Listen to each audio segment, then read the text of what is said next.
Look, Mr. Bubbles, it's an Level design! I can see light coming from his belly. Wait a minute. He's still breathing. It's alright. I know he'll be in Level design!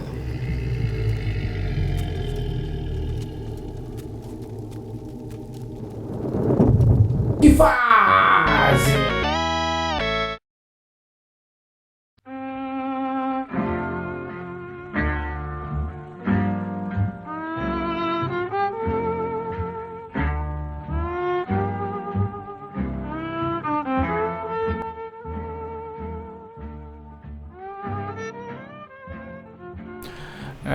Quando a gente fala de narrativa, normalmente o que a gente pensa é só na história que o jogo conta, só o que acontece, o que as pessoas falam, mas a narrativa não é exatamente a história, mas é mais como essa história é contada. Por exemplo, em BioShock a gente tem uma história de um cara que caiu no meio do oceano, achou uma cidade toda destruída, com um monte de gente maluca com superpoderes, umas garotinhas, uns monstros, umas bolhas e essas coisas aqui.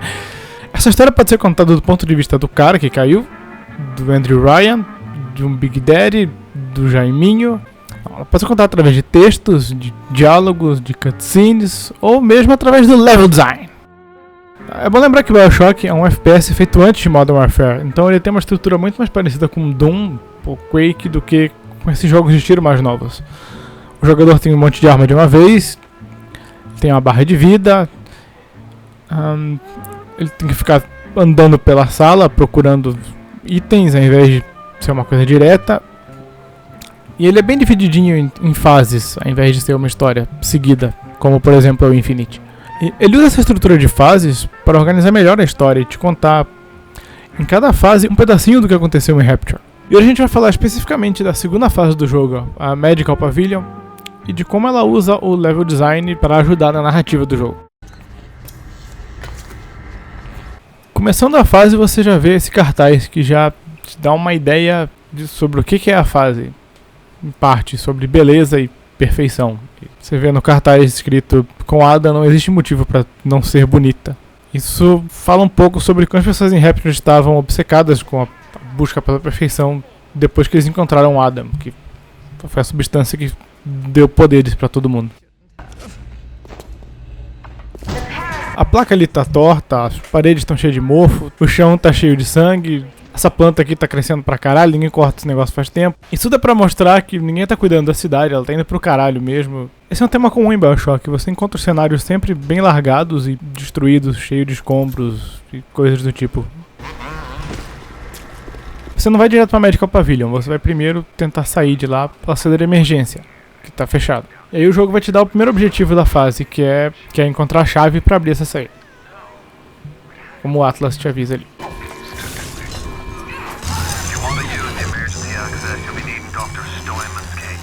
E aí você vai entrar de uma vez no Medical Pavilion.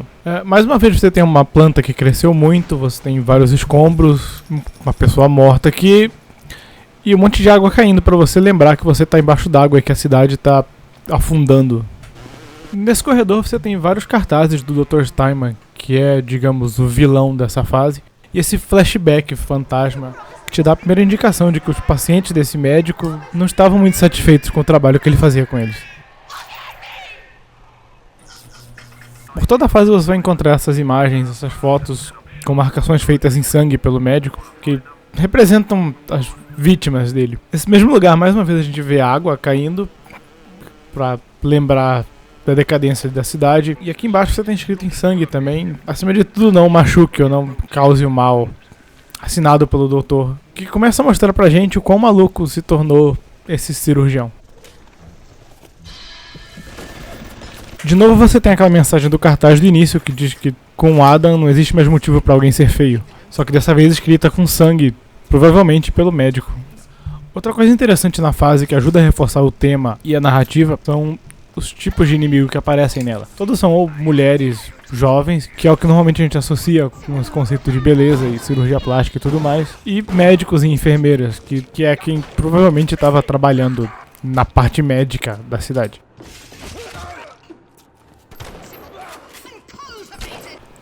mais ruínas e água pra caralho, e plantas crescendo e coisas que você encontra durante o jogo inteiro, mas é sempre bom dar uma lembrada.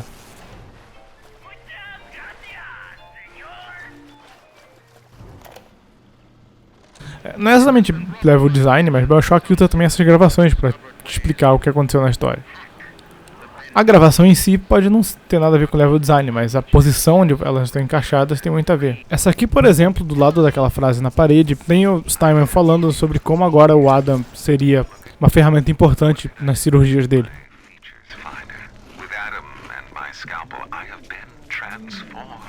E como você tinha acabado de ler sobre isso na parede, você consegue fazer uma associação melhor das duas coisas.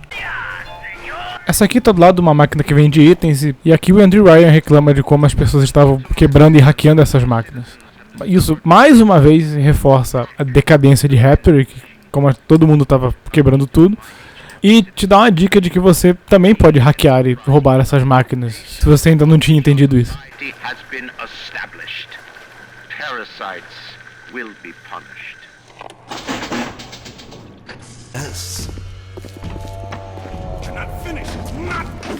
E aí você finalmente encontra o Steinman, que bloqueia o seu caminho e te dá um objetivo novo, que é encontrar o plasmid de telecinese para rebater a granada dele e abrir esse caminho que ele fechou.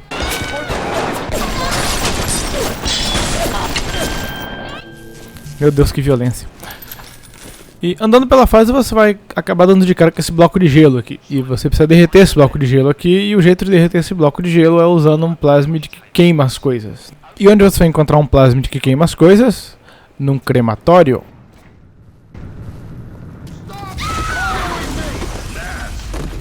Aqui a gente tem um cidadão de Rapture explodindo o outro. E isso é uma coisa que a gente vê o tempo inteiro em BioShock. Sempre que aparece um inimigo novo no jogo, ele aparece atacando outro inimigo, e não você. Isso tem uma função narrativa, que é te mostrar que as pessoas na cidade estão brigando entre elas. E tem uma função mecânica interessante, que é te ensinar como que aquele inimigo funciona de forma segura, com ele atacando outra pessoa antes de atacar você. E nesse velório a gente tem essa imagem cheia de recortes em cima, com uma gravação do Steinman embaixo, se comparando com Picasso e dizendo que ele queria tentar fazer as mesmas coisas que Picasso, só que usando um bisturi. E aí o jogador percebe que ele não era só um cirurgião plástico ruim, ele tinha umas ideias bem erradas mesmo.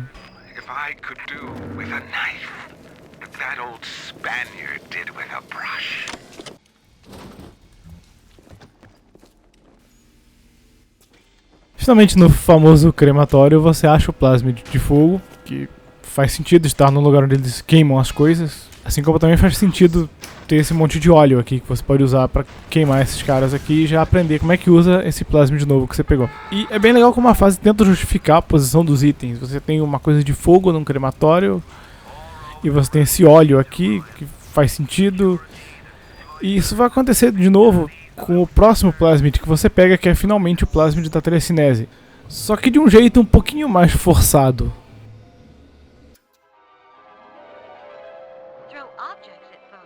Você encontra ele numa espécie de quadra de tênis, o que faz sentido até porque, né, é legal você ficar rebatendo uma bola de tênis no telecinese, só que essa quadra, ela tá dentro de um consultório de dentista.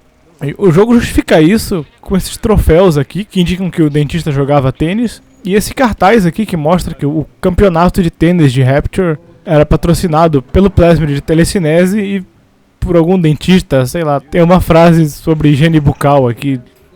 Bom, faz sentido. E devia ser interessante uma partida de tênis com telecinese, né? Toda a área médica de Rapture aparentemente tem só um cirurgião plástico, um dentista, uma funerária e um crematório. Ou pelo menos é isso que os designers quiseram destacar pra gente. Um dentista e o cirurgião plástico são duas áreas diretamente relacionadas com o tema da fase, que é esse lance de beleza e superficialidade.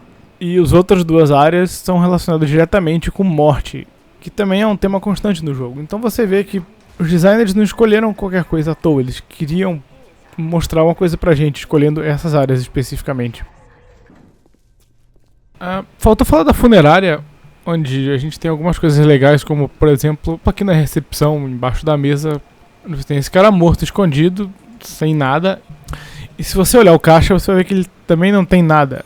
E a gente pode tirar uma conclusão disso, que é alguém chegou ali, matou esse cara, escondeu o corpo e roubou a caixa. É uma coisinha simples, mas é uma coisa legal de se fazer, que em BioShock é feito bastante, que é usar os itens e a posição das coisas no cenário para contar uma historinha. Em uma das salas do lado você tem uma mulher chorando em cima de um caixão, que provavelmente é o filho dela, porque é um caixão pequeno, onde não caberia uma pessoa adulta. Um detalhezinho interessante é que parece que chove só em cima dela. Na outra sala da funerária tem uma mulher escondida atrás de um caixão, pula de trás dele assim que você chega. Se você olhar atrás da mesa onde ela estava escondida, você vai encontrar munição e bebida, o que dá pra deduzir que ela estava ali há bastante tempo, só esperando o pessoal chegar pra roubar eles. E talvez protegendo esse cofre aqui. Um outro exemplo desse tipo de coisa acontece nessa sala aqui, onde você tem essa pessoa caída no chão, morta, e uma 12 logo do lado dela, o que mostra que provavelmente ela estava segurando essa arma quando foi atacada de surpresa. Indo um pouquinho mais longe, dá até pra imaginar que no desespero ela atirou na parede, fez aquele rombo e derrubou aquele relógio ali de cima, de algum jeito. Mas quem atacou ela, vocês vão ver agora.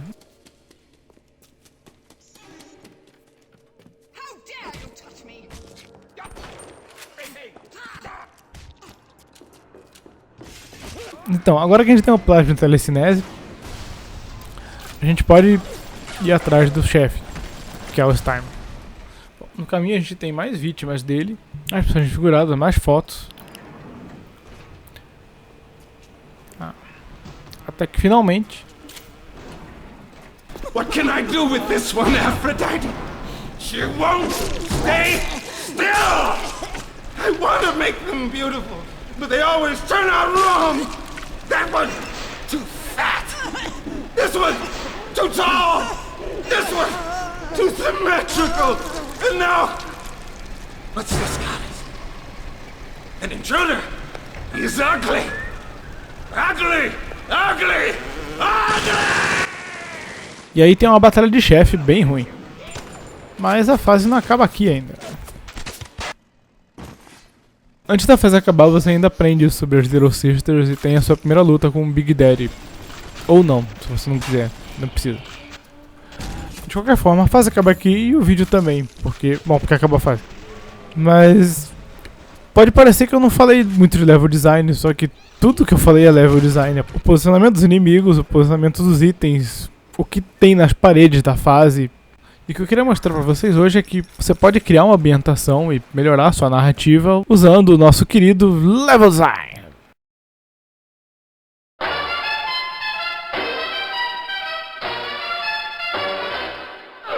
Papa loves mambo, Mama loves mambo.